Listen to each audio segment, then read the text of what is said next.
Dzień dobry Państwu, ja nazywam się Piotr Piłasiewicz, jestem prezesem Bractwa Bartnego i współzałożycielem Augustowskiej Miodosytni.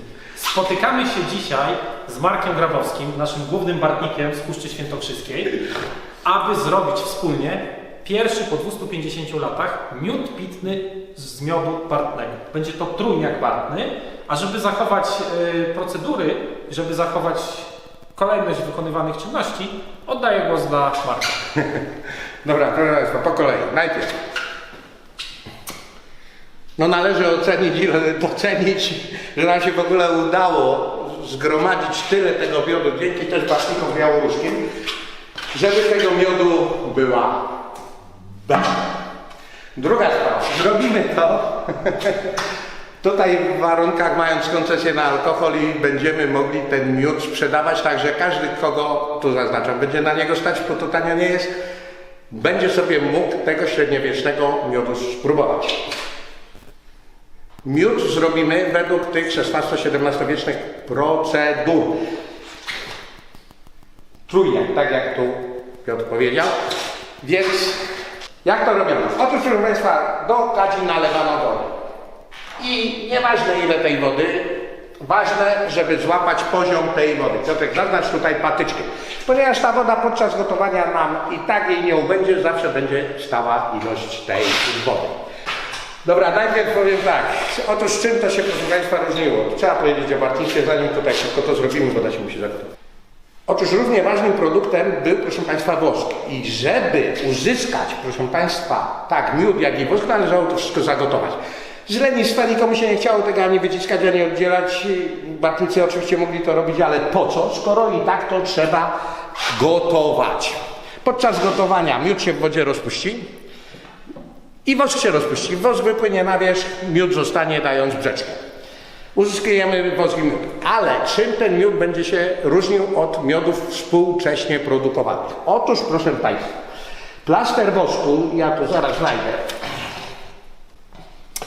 po pierwsze zawiera kolosalną ilość pierzgi. Tu może z filmu wiemy. Jeżeli to złamiemy, ilość, proszę Państwa, białka, pyłków w takiej brzeczce miodowej gwałtownie, proszę Państwa, rośnie. To już jest ze względu na pierzgę całkiem inna brzeczka. To jest jedno.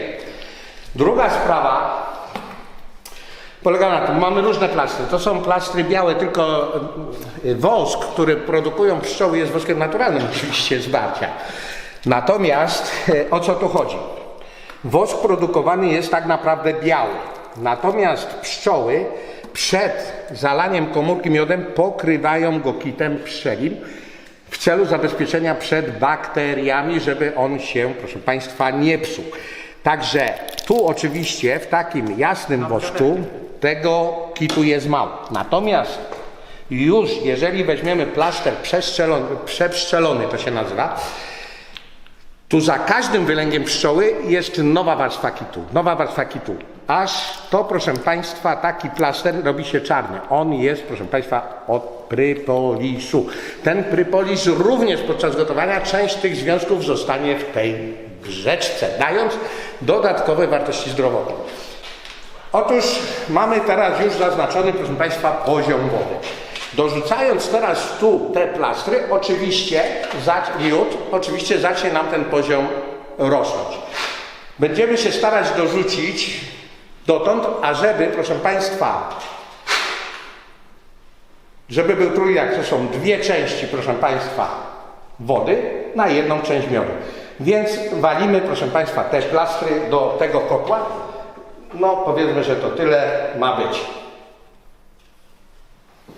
No to walimy. No może, panie miodosytnik, może rękami jakoś to... Dobra.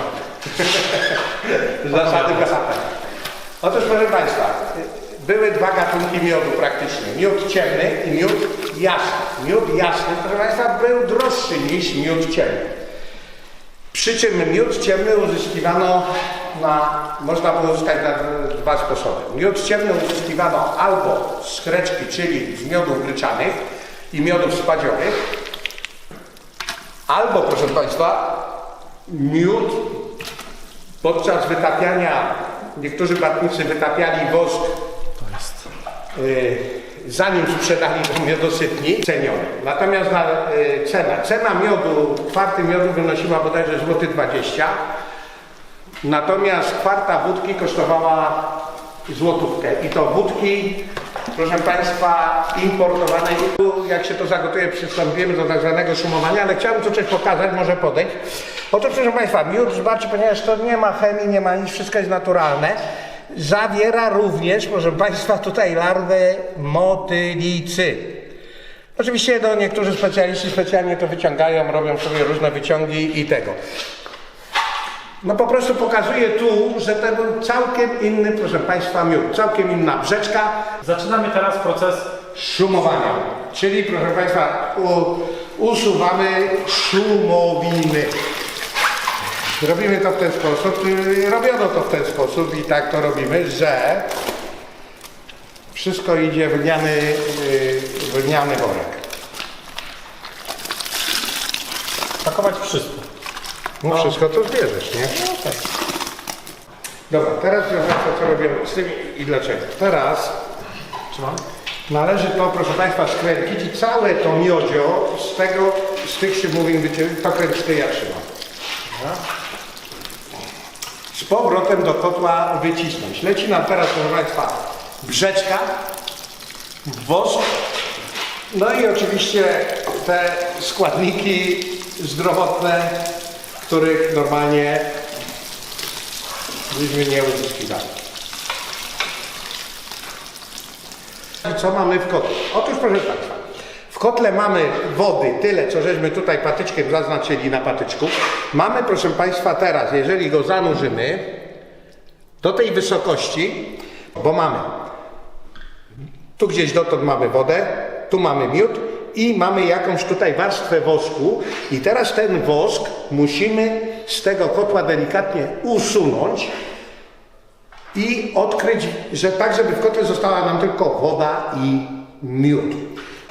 Otóż to już jest nasycone, po wystygnięciu tu jeszcze ściągniemy tu leciutką warstwą wosku, przelejemy tu, pokaż do beczki i w tej beczce zostanie to już jutro zaszczepione odpowiednią kulturą, proszę Państwa, drożdży i zostawione na pół roku do fermentacji, po czym na dojrzewanie przewidujemy tu następne pół roku, dopiero rozlanie po butelek, wycenienie i legalną Sprzedaż.